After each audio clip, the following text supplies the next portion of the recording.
Yes, I too am all about this Fairlife protein ice cream that we're making with the Ninja CREAMi. But let me show you one ingredient that you may not have thought about that is going to give you the ultimate creamy ice cream.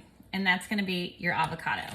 Now, I used the other half yesterday when I tested this recipe out. So this is, it's been in the fridge. It's got a little bit of brown, but it's still going to taste good. And I'm going to put half of my avocado into my Fairlife protein. Try not to make too much of a mess here. Don't want to leave any out. So the creaminess is going to come from that avocado.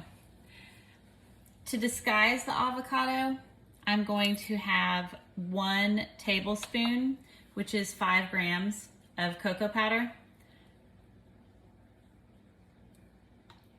Okay, it was a little bit extra, 6 grams. And just add almost all of the Fairlife, but do save some of it back, because if you have a CREAMi, you may have noticed that sometimes when you spin to make the ice cream, it looks a little bit, it's almost like a snow texture, and you want it to be a little bit more creamy, so you add liquid. So just add a little bit that you've reserved of your Fairlife, and then you're going to add some sweetener of your choice. I use Splenda, and a little bit of salt. Now we just blend it up.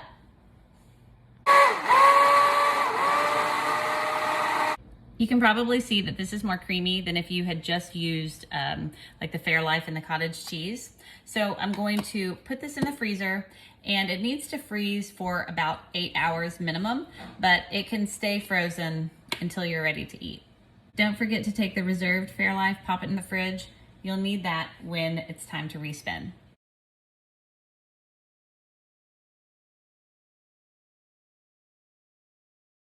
I'm also adding a Fiber One cinnamon brownie. Oh, and that's a really great texture. It's super creamy. We didn't have to use any additional dairy, cottage cheese. That avocado with a little bit of the natural fat is going to give a great creamy texture.